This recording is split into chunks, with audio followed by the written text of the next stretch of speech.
Hey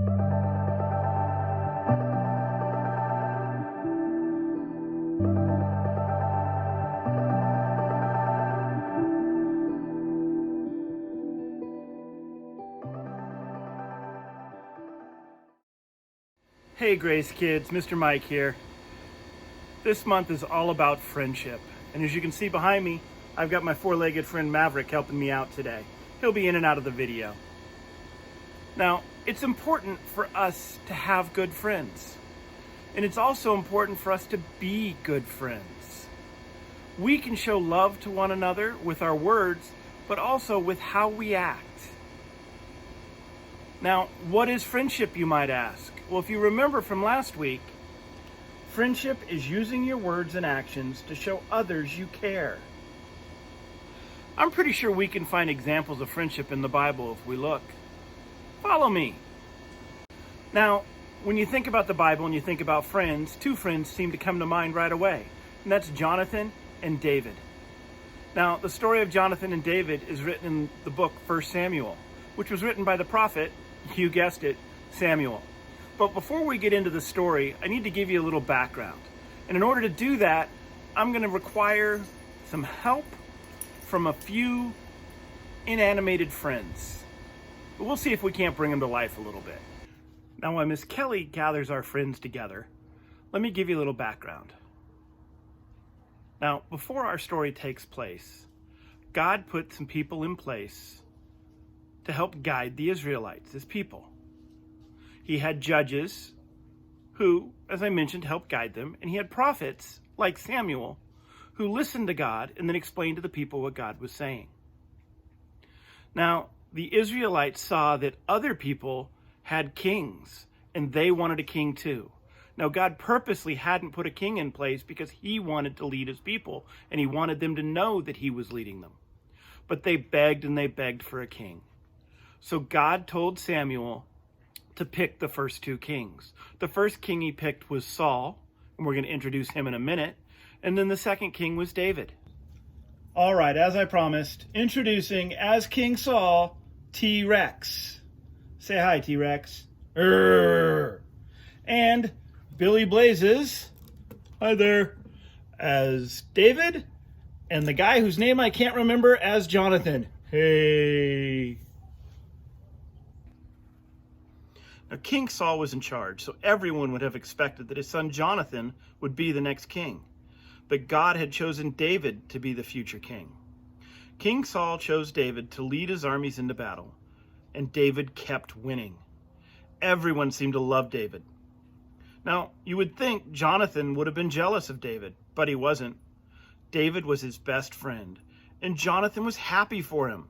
He was happy about the big plans God had for David. In fact, he honored David by giving him his robe, belt, sword, and bow. Well, not this kind of bow, a bow and arrow. However, King Saul was not happy about this. He saw how popular David was becoming with the people, and he became insanely jealous. In fact, Saul became so jealous, he threw a spear at David. Dude, look out! What's with the spear? It gets worse, though. Later on, King Saul told Jonathan and all of his servants to kill David. Jonathan wasn't going to let that happen. He told David what was going on. Dude, I got your back. My dad, he's a little angry right now. I'm sure things are going to, pass. But in the meantime, I got to look out for you. He told David to hide, and he went to talk to his dad. Just hang tight, man. I'm going to go talk to my pops. It'll all be good.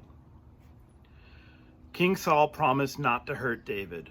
All right. I no kill him. Thanks, Dad. You're the greatest. But do you think he kept his promise? Not so much. Once again, Saul tried to kill David. And when he failed, he sent other men to try. Dude, what's with your dad? He keeps trying to get me killed. I don't know, man. But it's getting kind of crazy. Now, even though his dad was acting this way, Jonathan was determined to protect his best friend. Like I said, I got your back, man. He's not going to get you. he and David made a complicated plan. You see, King Saul was throwing a feast, and David decided that he would skip it. Man, I cannot go to your dad's dinner. If I go to that feast, I'm not walking out of there alive. I hear you, bro. When the king asked where David was, Jonathan planned to make up a story, just so he could test how angry his dad was. But when it came time to tell David how King Saul reacted, that's when they were going to put their super secret spy plan into action. Jonathan planned to shoot an arrow into the air, and depending on where he shot it, David would know if he should stay or if he should run far away to escape King Saul. All right, dude, here's the deal. Instead of me just telling you, we got this really cool plan going on. I'm gonna shoot an arrow. If it lands in front of you, it's like all's good, man. If it lands past you, that means run, things are not going well, and Dad is on the warpath. Now, before Jonathan left for the feast, he had one request for David. And he said, in 1 Samuel 20, verses 14 through 15, "Always be kind to me, just as the Lord is. Be kind to me as long as I live. Then I won't be killed, and never stop being kind to my family." David agreed with Jonathan's request. He promised to always be kind to Jonathan and to his family. Dude, let's shake on it. Got it. Well, as you can imagine, things did not go well at the feast. King Saul was furious when David didn't show up. "Where's David?" Roar! In fact, on the second day of the feast, King Saul got so angry, he threw the spear at his own son. "Dude, Dad, what's with the spear again?" Jonathan knew it wasn't safe for David to return, so he put their secret arrow code into action. When David saw the arrow flying far, he knew that he could no longer return to the place or spend time with his friend Jonathan. So, sadly, Jonathan had to say goodbye to his friend. But he knew it was the only way to keep him safe. Listen to what he said to David. In the book of 1 Samuel 20:42, it says, "Go in peace in the name of the Lord. We've promised to be friends. We have said the Lord is a witness between you and me.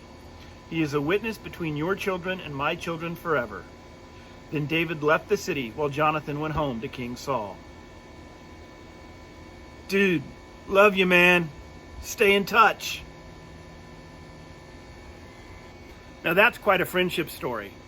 Now everybody expected Jonathan to be king after Saul, but God knew it was going to be David. Now you would think Jonathan would be jealous and get angry, but he wasn't at all. He was happy for his friend. That's what true friends do. They're happy for one another. And our bottom line today, friends love one another. We need to show love to our friends no matter what. We need to share with them. Now, we may not have robes and bows and swords, but we can still share with our friends. We need to protect them. We need to have their back. We need to keep our promises like David did to Jonathan and his family. In fact, there's a verse in the Bible that tells us exactly what love is and how to be a friend. Let me read it to you now. It comes to 1 Corinthians 13, 4 through 7. "Love is patient, love is kind. It does not brag, it is not proud. It does not keep track of other people's wrongs. It always protects, it always trusts, it always hopes, it never gives up." Love might be sharing a new device with a friend. Love might be helping a friend clean their room so that they can come out and play. Love and friendship have lots of different looks. We can love others because God first loved us. That's an awesome message. Well, I hope you enjoyed this week's story.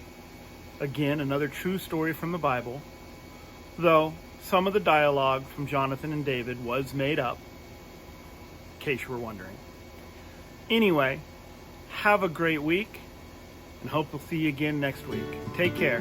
Bye-bye.